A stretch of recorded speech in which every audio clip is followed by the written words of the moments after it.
The California sun streamed through the silk curtains of the Beverly Hills mansion when 6-month-old Isabel Williams opened her eyes for the first time without her mother.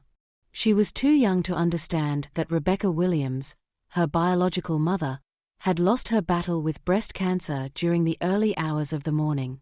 Richard Williams, a successful real estate mogul in his early 40s, found himself alone with a crying baby in his arms.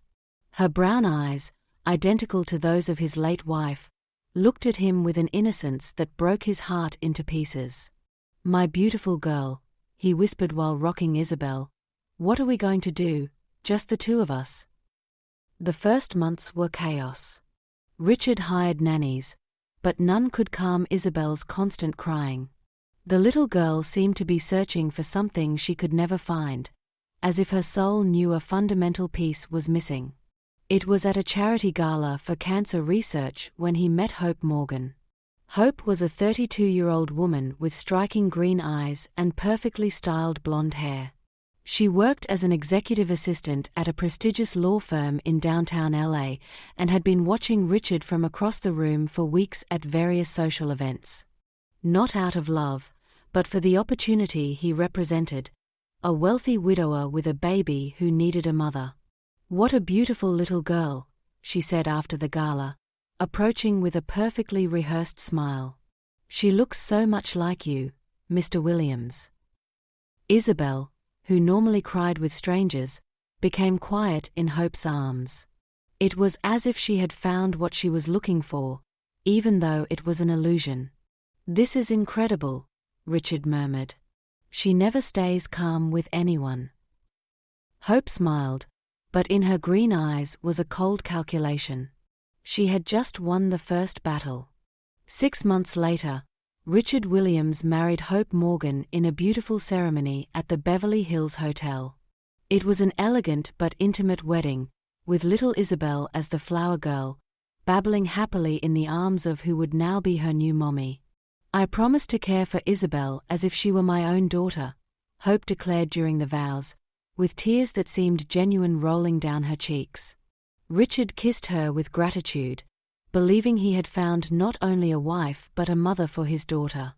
But that same night, when Isabel was crying in her crib, Hope whispered between her teeth while mechanically rocking her, "We'll see how long this act lasts, little girl." The first years were a perfect facade. Hope behaved like a devoted mother when Richard was present. She took Isabel to the park, read her stories, dressed her in the most beautiful outfits from Rodeo Drive. But when they were alone, the affection disappeared like morning dew. "Don't make noise, Isabel. You're not really my daughter, understand? I'm only pretending to love you because your daddy asks me to." Isabel, still too young to understand the words, did capture the cold tone and lack of warmth in the arms that held her. But it was all she knew, so she learned to settle for the crumbs of affection she received when her father was present. As Isabel grew, Hope's performance became more sophisticated. In public, she was the perfect mother. At charity functions, she proudly showed off my daughter Isabel's achievements as if they were her own. At school meetings, she sat in the front row applauding at every presentation. "Look how smart my little girl is," she would say with fake pride when 8-year-old Isabel won the math competition at her private school in Brentwood. "She gets her intelligence from me." Richard would smile with satisfaction, believing he had made the right decision in marrying Hope. His daughter had a mother who loved her, or so he thought. But at home, reality was very different. "Isabel, don't touch that. It's not yours, it's mine," Hope would tell her when the girl wanted to play with the living room decorations. "Remember, this isn't really your house. I am the lady of this house." Isabel learned to tiptoe around the house, not to make noise when eating, not to ask for anything extra. She learned that her mommy's love was conditional and fragile, that it could disappear at any moment. "Why is my mommy sometimes so cold with me?" she asked her father once when she was 10 years old. "Women are complicated, princess," Richard replied, ruffling her brown hair. Your mommy loves you very much. She's just tired sometimes. She's raised you since you were a baby, remember? You should be grateful." And so Isabel grew up feeling guilty for not being good enough to deserve the unconditional love she saw in other families. At 18, Isabel had become a beautiful and brilliant young woman. She had inherited her father's business acumen and her biological mother's natural elegance, though she never knew where that innate grace came from. She studied business administration at UCLA, always ranking among the top students. Her dream was to work in her father's real estate empire, modernize operations, and take Williams Properties to new levels. "Dad, I've been studying the international market," she would say during family dinners at their Malibu beach house. "I think we could expand the business to New York and Miami." Richard listened to her with pride, while Hope pretended interest but internally irritated. The girl who had been just an obstacle to conquering Richard was now becoming real competition for his attention and, worse yet, for the inheritance. "Honey," Hope would tell Richard when they were alone, "don't you think Isabel is too young to think about the business? Maybe she should get experience at other companies first." But Richard was proud of his daughter's ambition. "She's intelligent, Hope. She has business vision, just like her mother, her real mother." Those words were daggers in Hope's heart. After so many years, she still had to compete with Rebecca Williams' ghost. Everything changed on a rainy Tuesday in October when Isabel was 24 years old. Hope had been feeling extreme fatigue, constant nausea, and swelling she couldn't explain. Initially, she attributed it to stress, but when she began having difficulty breathing, Richard insisted on taking her to the doctor. Dr. Martinez, a renowned nephrologist at Cedars-Sinai Medical Center, gave them news that would change everything. "Mrs. Williams, I'm afraid your kidneys are failing. It's chronic kidney disease in advanced stages. Without a transplant, you have maybe 6 months to live." The silence in the medical office was deafening. Richard took his wife's hand while Isabel felt the world collapsing beneath her feet. "A transplant?" Richard asked with a trembling voice. "Yes. We need to find a compatible donor. It could be direct family members or someone from the waiting list, but that could take years we don't have." Hope looked at Isabel with an expression the young woman couldn't interpret at that moment. It was a calculating look, as if she were evaluating an investment. "Doctor," Hope said with a weak but firm voice, "could my daughter be compatible?" The following weeks were a whirlwind of medical exams, blood tests, and consultations with specialists. Isabel submitted to every test without hesitation, moved by the love she felt toward who she considered her mother. "Don't worry, Mom," she would tell her while they waited for results in the hospital waiting room. "If I'm compatible, I'll give you my kidney without thinking twice. You're my mother, I would give my life for you." Hope hugged her, and for a moment Isabel felt the maternal warmth she had searched for all her life. She didn't know that hug was from a predator who had found her perfect prey. The results arrived on a Friday afternoon. Dr. Martinez called them to his office with an expression mixing relief and concern. "I have good news," he began. "Isabel, you're a perfect donor for your mother. The compatibility is extraordinary, almost as if you were identical twins in renal terms." Richard exhaled with relief while Isabel smiled with tears in her eyes. "But," the doctor continued, "I must explain the risks. Isabel, you would be living with one kidney for the rest of your life. That means special care, constant checkups, and there will always be a risk, though small." "I don't care," Isabel responded immediately. "She gave me life, now I'm giving that life back to her."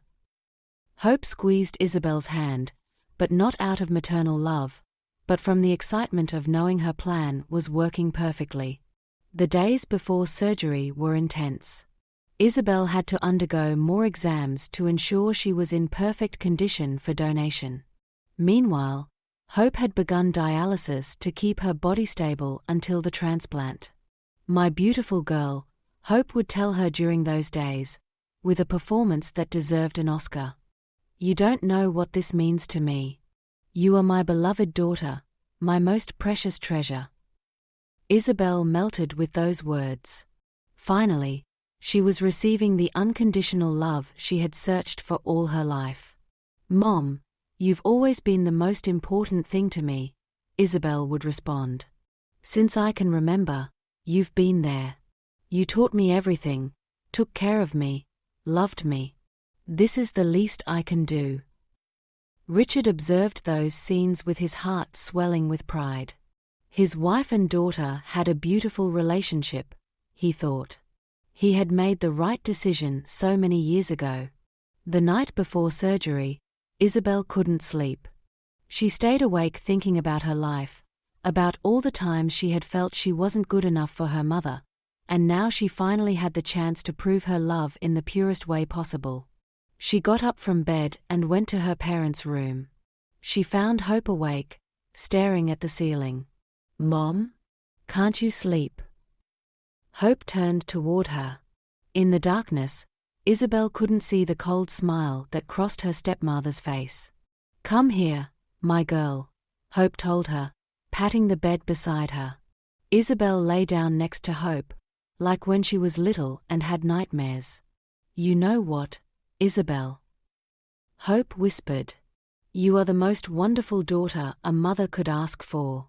Tomorrow you're going to save my life, and that's something I can never repay." "You don't have to repay me anything, Mom. It's my duty as a daughter."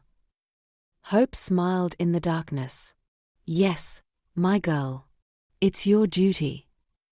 Cedars-Sinai Medical Center looked imposing under the cloudy Los Angeles sky that November morning.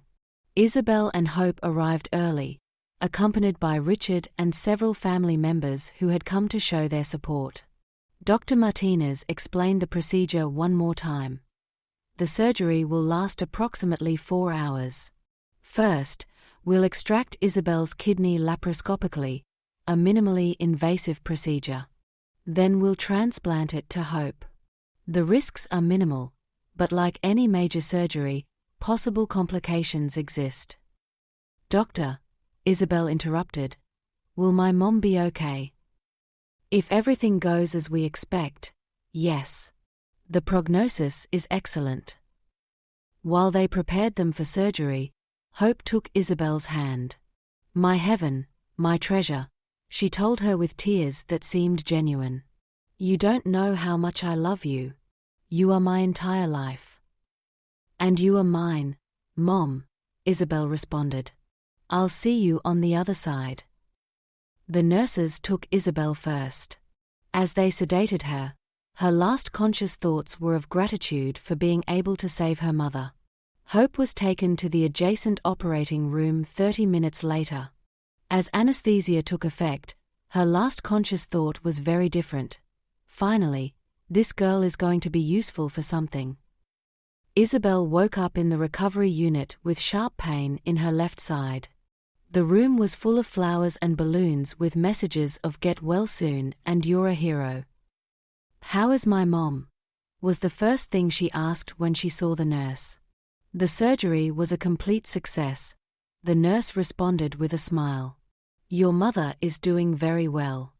The kidney worked immediately." Isabel closed her eyes with relief. The physical pain was nothing compared to the happiness she felt. Richard entered the room a few hours later, his eyes red with emotion. "My brave princess," he told her, kissing her forehead. "I'm so proud of you.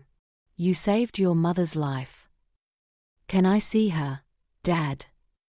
"She's still in intensive care, but tomorrow you can be together." That night, Isabel slept more peacefully than she had slept in years. Finally, she had proven her love in the purest way possible. She had given a part of herself to save the person she loved most in the world. She didn't know that the next day, her world would completely crumble. On the other side of the hospital, in the intensive care unit, Hope was awake staring at the ceiling with a satisfied smile. Her plan had worked perfectly. Now she had a new kidney and a life ahead of her. "Nurse," she called when she saw one pass by. "Yes, Mrs. Williams? How do you feel?" "Very well, thank you. Could you tell my husband that I don't want my daughter to visit me anymore?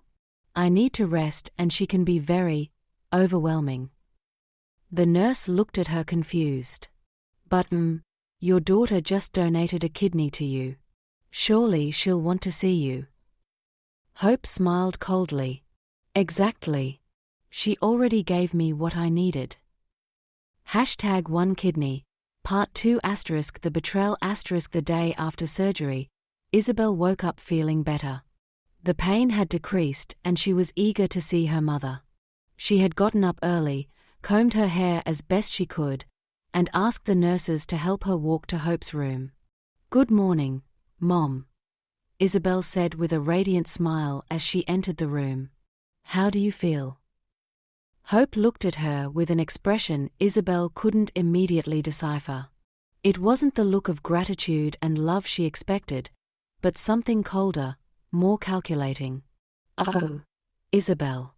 Good morning," Hope responded with a neutral tone, as if she were greeting a casual acquaintance and not the daughter who had just saved her life. Isabel approached the bed, expecting a hug, a word of gratitude, any show of the emotion they had shared the day before. "How is the kidney working? Do you feel better?" Isabel asked, sitting in the chair next to the bed. "It works fine," Hope responded dryly, without turning to look at her. "The doctors are satisfied." The silence that followed was uncomfortable. Isabel expected something more, some recognition of what she had done, but Hope simply stared out the window as if she were alone in the room. "Mom, is everything okay? You seem different." Hope finally looked at her, and for the first time in her life, Isabel saw something in those green eyes that made her shiver, total indifference. "I'm tired, Isabel. I need to rest. Could you leave?" The words hit Isabel like a slap. "But we just—" "You already gave me what I needed," Hope interrupted. "Now I need to recover in peace." Isabel stood up slowly, confused and hurt. "What I needed? Mom, I gave you my kidney because I love you." Hope smiled, but it wasn't a warm smile. It was the smile of someone who had just won a bet. "Yes, you did. And it worked perfectly." During the next 3 days, Isabel repeatedly tried to approach Hope, but always received the same coldness. She began to think that maybe it was the effect of post-operative medications, or perhaps the stress of the situation. It was the 4th day when her world completely collapsed. Isabel had gone to get a glass of water at the end of the hallway when she heard familiar voices coming from the family lounge. She immediately recognized Hope's voice talking with her sister Dorothy and sister-in-law Patricia. "You don't know the relief I feel," Hope was saying. "I finally got rid of that burden and got what I needed." Isabel stopped dead. "Burden? Are you referring to the surgery?" Dorothy asked. Hope laughed, a laugh Isabel had never heard before. It was cold and calculating. "No, I'm referring to Isabel. That girl has been a thorn in my side for 24 years." She leaned against the wall, trying to process what she had just heard. "But you've always said you love her like your own daughter," Dorothy insisted. "It was pure acting, sister. Do you think I would have wasted 24 years of my life caring for another woman's daughter out of love? Please. I did it because it was necessary to keep Richard happy." Tears began rolling down Isabel's cheeks, but she couldn't move. She had to hear more. "And now," Hope continued, "I don't need to keep pretending anymore. She gave me her kidney, fulfilled her purpose in my life." It's time for her to leave and start her own family somewhere else. Are you going to tell Richard to kick her out of the house? Patricia asked, clearly shocked. Of course I am. I already found the perfect way. I'll tell him that Isabel is at the age to get married and needs to become independent. That a young woman shouldn't continue living with her parents. He's so proud of her for the sacrifice she made, he'll think I'm being considerate by pushing her toward her future. Isabel closed her eyes, feeling nauseous. Her entire world, everything she had believed for 24 years, had been a lie. What if Isabel refuses to leave? Dorothy asked. She won't refuse. Because if she refuses, I'll tell Richard some little things about his dear daughter. Like how I've seen several men visiting her at Ukla. I can make up that she's promiscuous, that she's dishonouring us. Richard is very traditional, you know? He wouldn't tolerate that kind of behaviour. Isabel had to cover her mouth to keep from screaming. Not only had she discovered that her entire life had been a lie, but now Hope was planning to destroy her reputation to get her away from her father. Hope, Patricia said with a trembling voice, that girl just saved your life. Don't you feel even a little bit of gratitude? Hope's answer was like a dagger in Isabel's heart. Gratitude? Patricia, please. That girl had a debt to me. I fed her, clothed her, educated her for 24 years. I pretended to love her when it disgusted me to touch her. Do you know what it's like to raise your rival's daughter? Every time I looked at her, I saw Rebecca Williams, Richard's perfect first wife. The kidney was simply payment for everything I invested in her. Isabel couldn't listen anymore. She walked away from the hallway with silent steps, feeling as if she were living a nightmare. Every step she took toward her room felt like walking on broken glass. That night, Isabel couldn't sleep. Hope's words echoed in her head like a torturous echo. I pretended to love her when it disgusted me to touch her. It was pure acting. I don't need to keep pretending anymore. At 6 in the morning, Isabel got up from her hospital bed and walked determinedly toward Hope's room. She no longer felt physical pain. Emotional pain had eclipsed everything else. Hope was awake, checking her iPhone with a relaxed expression. When she saw Isabel enter, her face tensed slightly. Isabel, what are you doing here so early? I told you I needed to rest. Isabel stood at the foot of the bed, staring fixedly at the woman she had considered her mother for 24 years. I heard your conversation yesterday, she said with a voice too calm. The color drained from Hope's face, but she quickly composed a confused expression.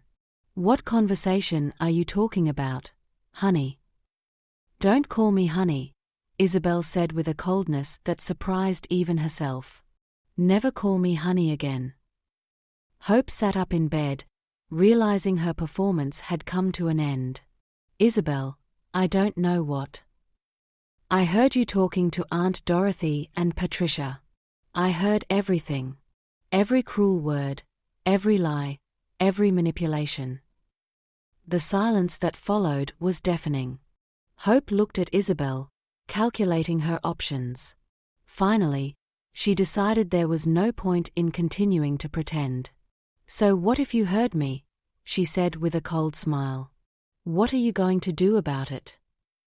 Isabel felt as if she had received a physical slap. But this time she didn't shrink, didn't apologize, didn't try to win the love that had never existed. Why? She asked simply. Why did you pretend to love me for so many years? Hope laughed, and that laugh was crueler than any word. Why do you think? For the money, for the social position, for security. Your father is a very rich man, Isabel. Do you think I would have married a widower with a baby out of love? But you took care of me, educated me. I took care of you the minimum necessary to keep Richard happy. I educated you because a successful daughter made me look good as a mother.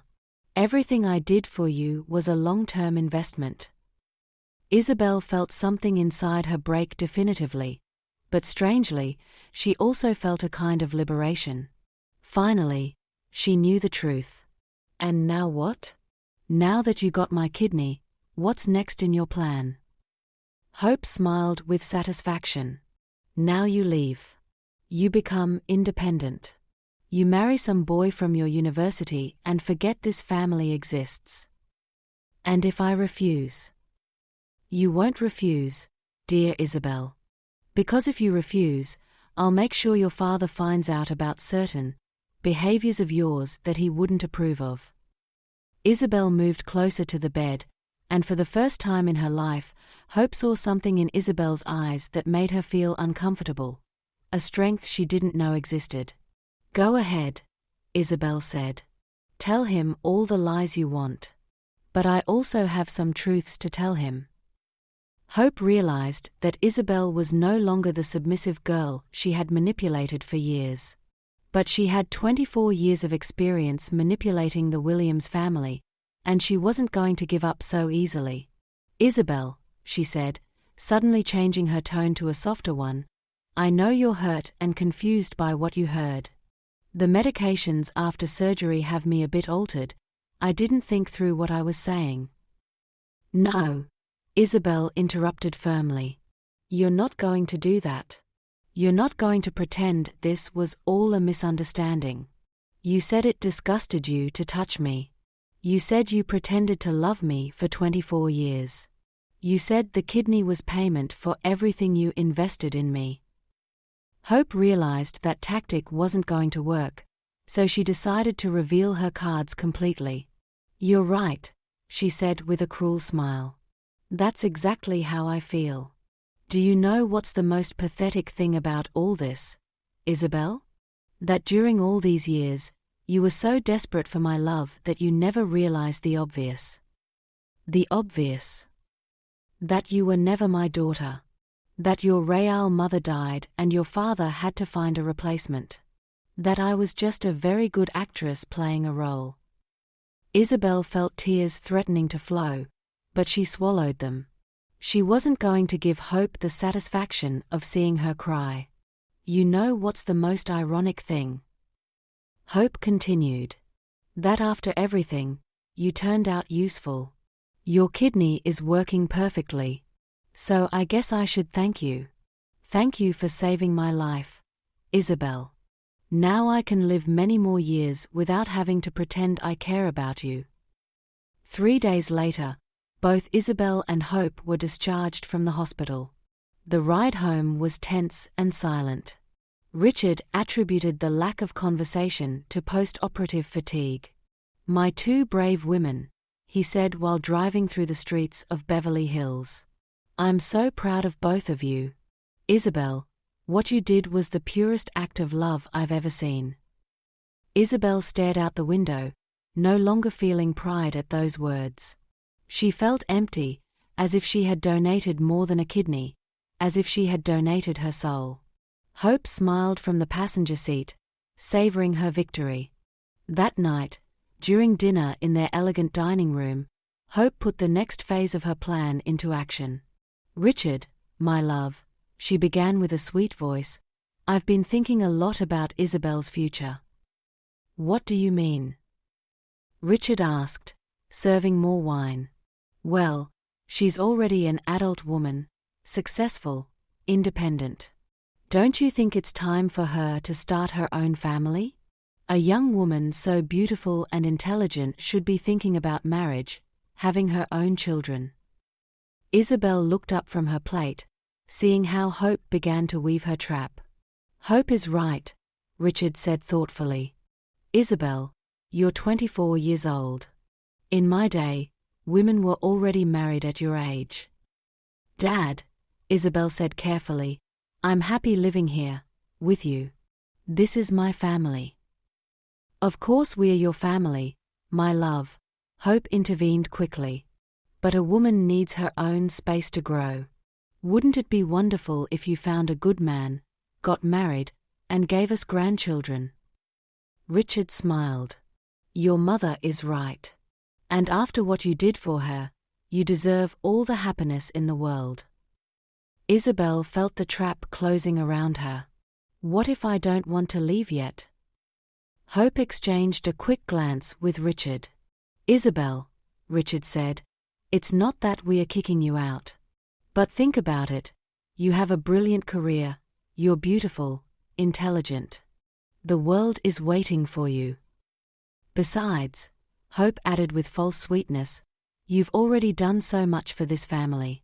You've sacrificed so much for me.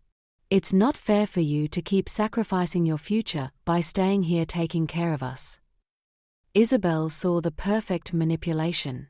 Hope had presented her expulsion as an act of love and consideration. That night, Isabel knocked on her parents' bedroom door. Hope opened the door in a silk robe, with a fake smile. "What's wrong, honey?" "I need to talk to you alone." Hope looked back, where Richard was sleeping deeply. "Let's go to the living room," she whispered. The two women sat in the elegant living room of the Beverly Hills mansion, under the soft light of a crystal table lamp. "What do you want, Isabel?" "I want you to stop this," Isabel said directly. "I want you to stop manipulating my father to kick me out of the house." Hope laughed softly. "I don't know what you're talking about." "Of course you do. The conversation about marriage, about my future, about how I deserve happiness. All of that is part of your plan to get rid of me now that you got what you wanted." Hope leaned back on the Italian leather sofa, studying Isabel with a calculating expression. "Suppose you're right. What are you going to do about it?" "I'm going to tell my father the truth." "What truth?" "That his wife doesn't love his daughter?" "Isabel, dear, do you really think he's going to choose you over me?"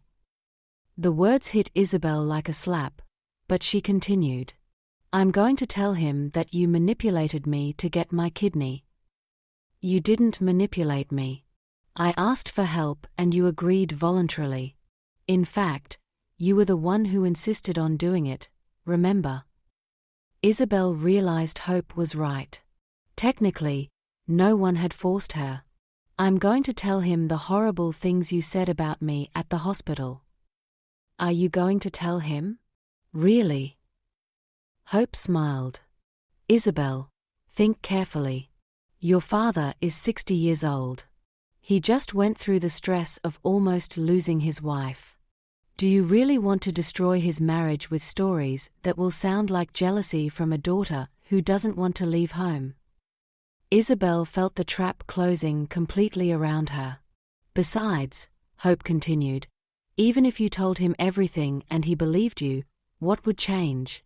I would still be his wife.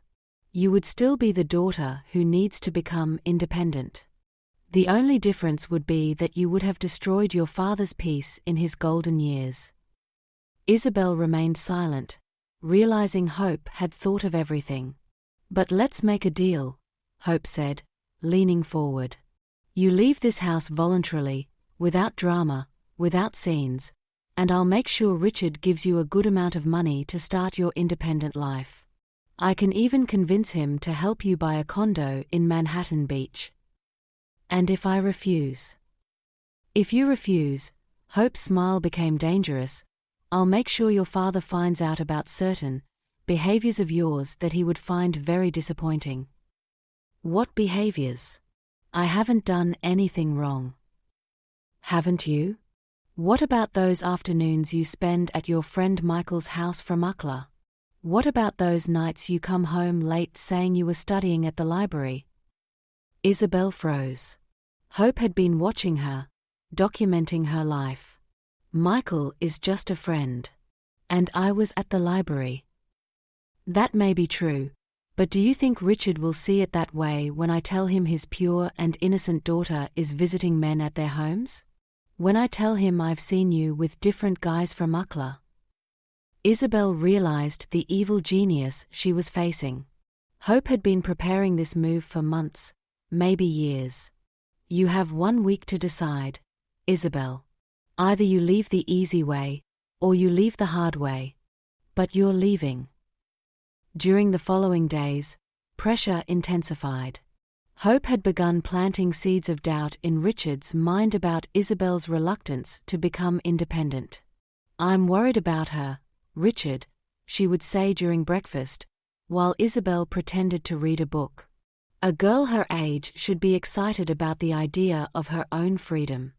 "The fact that she resists so much makes me think we've perhaps overprotected her." "What do you mean?" Richard would ask. "Well, maybe we haven't prepared her adequately for adult life. Maybe she's depended too much on us and now she's afraid to face the real world." Isabel would look up from her book, seeing how Hope painted her as an immature and dependent girl. "I'm not afraid of the real world," Isabel would intervene. "Of course not, honey," Hope would say with false sweetness. "But then, why does the idea of becoming independent make you so nervous?" It was a perfect trap. If Isabel said she didn't want to leave because she loved her family, she would sound dependent. If she said she didn't have money, she would sound lazy. If she expressed any resistance, she would confirm Hope's narrative. The final moment came a week later, during Sunday dinner. "Isabel," Richard began, "your mother and I have been talking, and we've decided it's time for you to take the next step in your life." Isabel felt her heart racing. "We've decided to give you a penthouse in Santa Monica.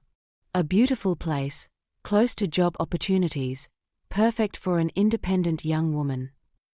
Isabel looked at Hope, who was smiling with satisfaction. "Dad," Isabel said carefully, "what if I don't want to leave yet?" Richard exchanged a glance with Hope. "Isabel," Hope said softly, "after everything you've done for this family, especially for me, you deserve your freedom. It would be selfish of us to keep you here when the world is waiting for you. Besides," Richard added, "it's time for you to think about starting your own family. You can't do that living with your old folks." Isabel realized she had no choice. The decision had already been made. "When would I have to move?" "The penthouse will be ready next weekend," Richard responded. "Hope already took care of all the details." Isabel looked at the woman who had orchestrated her expulsion with the precision of a chess master. "Thank you," Isabel said, her voice barely a whisper. Hope smiled. She had won. Moving day came too soon. Isabel packed her belongings in silence, feeling as if she were preparing for her own funeral. Each object she put in the boxes represented a memory, a lost illusion, a piece of the life she thought she had. Richard had hired a moving company and insisted on accompanying Isabel to the penthouse. "My princess," he told her while supervising the workers loading the boxes, "this is just the beginning of your new life. You're going to be so successful, so happy." Isabel nodded mechanically, but inside she felt completely empty. Hope watched from the main entrance. With a smile of satisfaction she tried to disguise as maternal sadness. "Take care of yourself, Isabel," she told her when the time came to say goodbye. "Visit us soon." Isabel looked directly into her eyes. "Of course. Mother."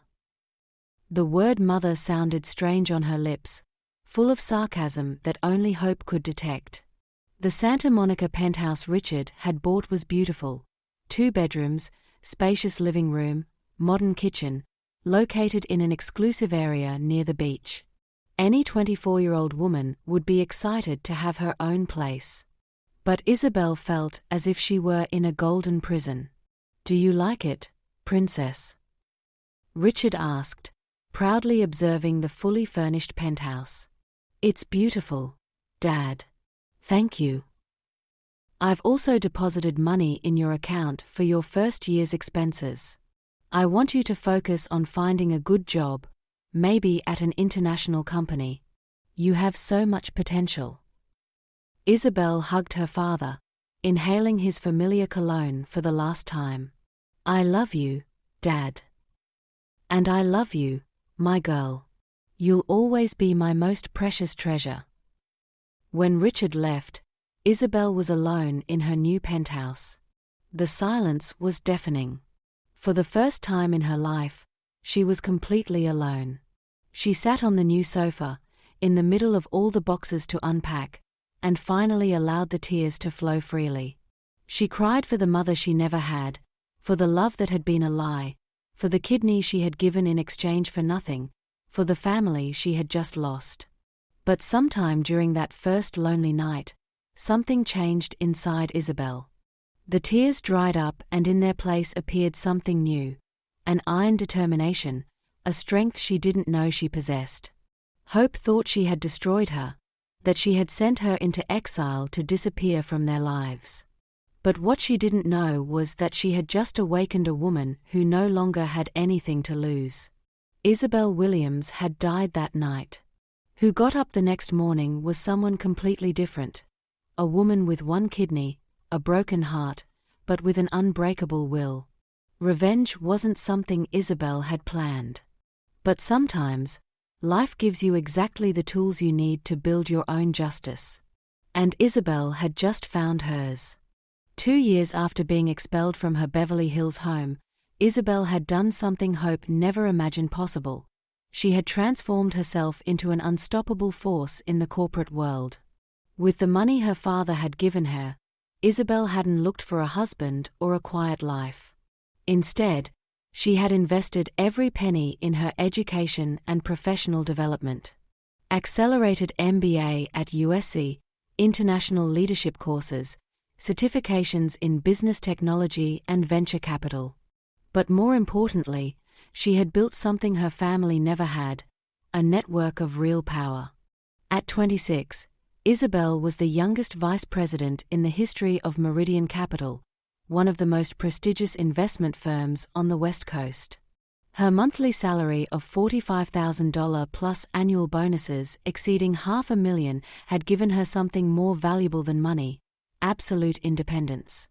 Miss Williams, her executive assistant, told her that October morning, "You have a call from Beverly Hills. A Mr. Richard Williams." Isabel felt her pulse quicken. It was the first time her father had contacted her in 2 years. "Put him through." "Isabel? My princess, is that you?" Her father's voice sounded broken, aged. "Hi, Dad. How are you?" "Not very well, sweetheart. I need to see you. Please." Before responding to her father's call, Isabel hired the best private investigator in Los Angeles. What she discovered was exactly what she had expected. Hope had financially destroyed Richard. "Miss Williams," the investigator reported, "your father lost almost his entire fortune in an investment scam. Approximately $8 million. And Hope. Interesting. She introduced your father to the scammers, but kept her own savings in separate accounts that were never touched.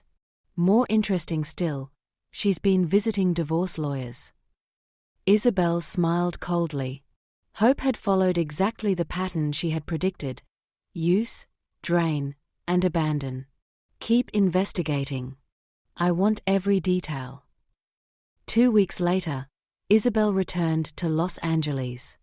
But not as the wounded young woman who had left. She purchased a $3.2 million penthouse in Century City and established West Coast offices for Meridian Capital. Her return made front page of the Los Angeles Business Journal. Youngest VP in investment history returns home in triumph.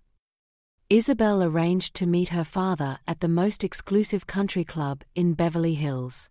She wanted him to see her in all her power. Richard arrived early, visibly aged and thin. When he saw Isabel enter, designer suit, subtle but expensive jewelry, the confidence of someone who controls millions, his eyes filled with tears. "My princess, look at you. You're a successful, powerful woman." "The years have been good to me, Dad." Isabel sat down, studying her father. I heard about your financial difficulties. Richard lowered his head in shame. I was a fool, Isabel. I lost almost everything in bad investments. And Hope, she wants a divorce. After everything you've been through together. She says she needs to rebuild her life. That a ruined man isn't what she signed up to marry. Isabel felt cold satisfaction. Everything was developing exactly as she had foreseen. Dad, maybe I can help you. No, sweetheart. You've done so much for yourself. I won't be a burden. You wouldn't be a burden. You're my father. Isabel took his hand. And there are some things about Hope you need to know. Isabel had been preparing for this moment for 2 years. She had recordings, documents, witness testimonies, everything meticulously gathered. Dad, do you remember when I donated my kidney to Hope? Of course. It was the purest act of love I've ever witnessed. Did you know that after surgery, she told her sisters she had finally gotten rid of that burden? That she had used me to get what she needed? Richard froze. Isabel played the recordings she had obtained from Dorothy, Hope's sister. Yes, Isabel. Hope told us she had pretended to love you for 24 years to keep Richard happy. That she hated taking care of another woman's daughter, but you had finally served a useful purpose, saving her life.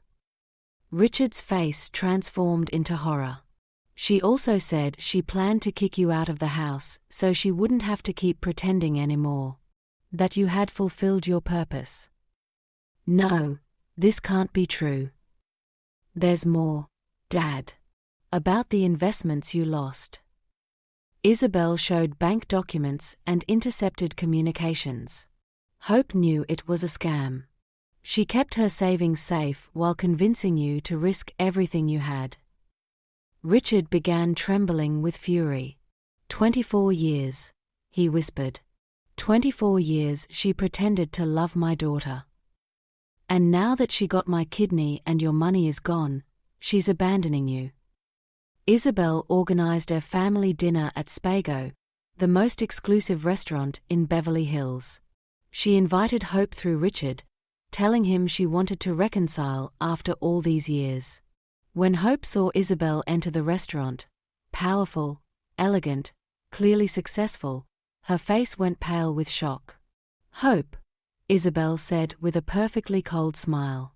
You look surprised to see me. Isabel. I wasn't expecting. You look very good. Life has been generous to me since you taught me the importance of independence.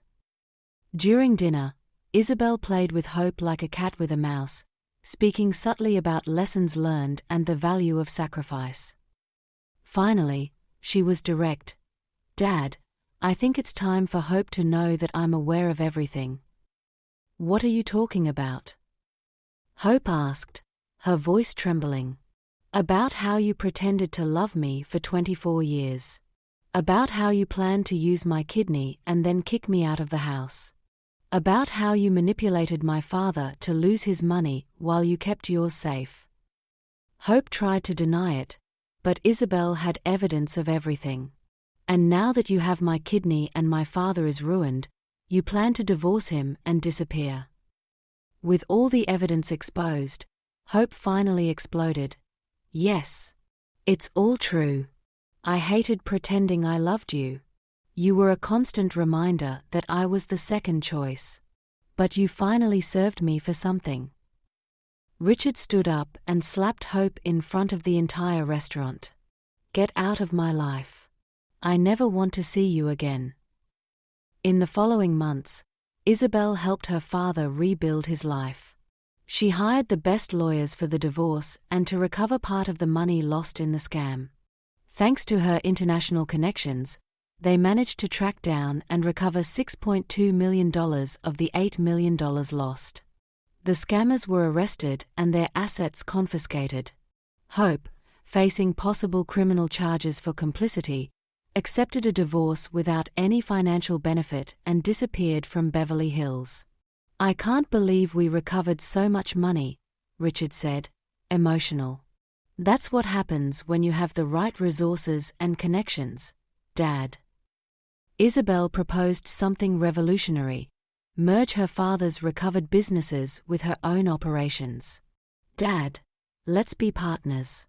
You have local experience, I have capital and international connections."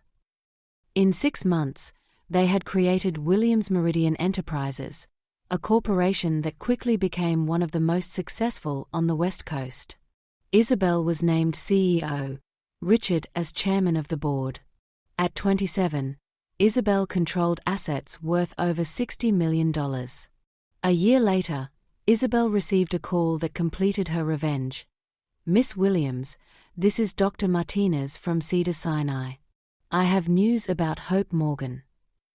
"What kind of news?" "Her kidney, the one you donated, is failing. She needs another transplant." Isabel felt deep, cold satisfaction. "And she wants me to?" "Oh no, miss. She wouldn't dare ask you after everything that happened. She's on the public waiting list. It could take years to find a compatible donor." Isabel smiled. The irony was perfect. "Doctor, what are her chances of finding another compatible kidney?" "Very low. The one you donated was exceptionally compatible. Finding another equal one could be impossible." 2 years later, Isabel was in her CEO office when her assistant informed her, "Miss Williams, there's a woman who insists on seeing you. She says it's urgent. Her name is Hope Morgan." Isabel smiled. "Send her in." Hope entered the office, emaciated, aged, clearly sick. Isabel's kidney had lasted only 3 years in her body. "Isabel, please." "Yes." Isabel didn't get up from her desk. "I need help. The kidney is failing. The doctors say I need another transplant, but there are no compatible donors. What a shame. Please. I know I don't deserve to ask you for anything, but—" "You're right," Isabel interrupted coldly. "You don't deserve to ask me for anything." Hope began to cry. "I'm going to die, Isabel." "Yes," Isabel responded with absolute calm. "You probably will. Won't you help me? After everything we went through together?" Isabel stood up and walked to her office window, from where she could see all of Los Angeles. "Hope, years ago you taught me a very valuable lesson. You told me that true love doesn't exist, that everything is a transaction, that people are only useful while they have something to offer." She turned toward Hope. "You also taught me that I had already paid any debt I had to you. That my kidney was full payment for all the years you pretended to raise me. Isabel, please." "The transaction was already completed, Hope. I gave you my kidney, you kicked me out of the house. We are even." Isabel returned to her desk. "My assistant will escort you out." Hope was escorted out of the building, crying hysterically. 6 months later, Hope Morgan died in a public hospital, never having found a compatible donor. The kidney Isabel had donated had been her only chance at life, and she had wasted it through her own cruelty. Meanwhile, Isabel's empire continued growing. Williams Meridian Enterprises had expanded to 5 states, with annual revenue exceeding $300 million. "Do you ever regret what happened with Hope?" Richard asked her one evening during dinner at their new Malibu estate. Isabel reflected for a moment. "No, Dad. She taught me the most valuable lessons of my life, that real power comes from independence, that justice sometimes requires patience, and that people who use you eventually pay the price." "Did you know what happened to her?" "She died last month. Never found a compatible donor." Richard fell silent. "Do you feel bad about that?" he asked. Isabel took a sip of wine and smiled. "I feel exactly as she taught me to feel, completely indifferent toward someone who is no longer useful to me." 5 years later, Isabel Williams was recognized as one of the most successful entrepreneurs in America. Williams Meridian Enterprises was traded on NASDAQ and had operations in 12 countries. At 32, Isabel had everything Hope had tried to take from her: family, fortune, respect, and power. She had married a successful tech entrepreneur, had 2 beautiful children, and lived in a mansion that made her childhood home look modest.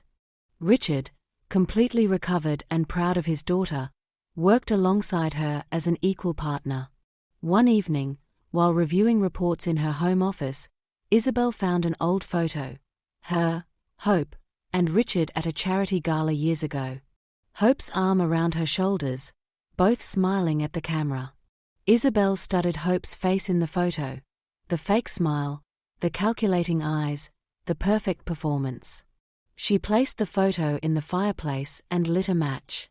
As the flames consumed the image, Isabel thought about the lesson Hope had taught her: that love must be earned, that trust must be deserved, and that those who betray others eventually destroy themselves. Hope had gotten exactly what she had given: nothing. And Isabel had gotten exactly what she deserved: everything. The fire consumed the last trace of Hope Morgan from her life. But the lessons would remain forever: that the strongest revenge is success, that the best justice is indifference, and that sometimes losing everything is the only way to find out what you're truly capable of winning. The END Isabel Williams had lost a kidney, but gained something much more valuable: the knowledge that true strength comes from needing nothing and no one. In the end, the woman who had tried to use her had become the one who needed to be saved. But Isabel had learned too well that love must be reciprocated, and cruelty must be repaid.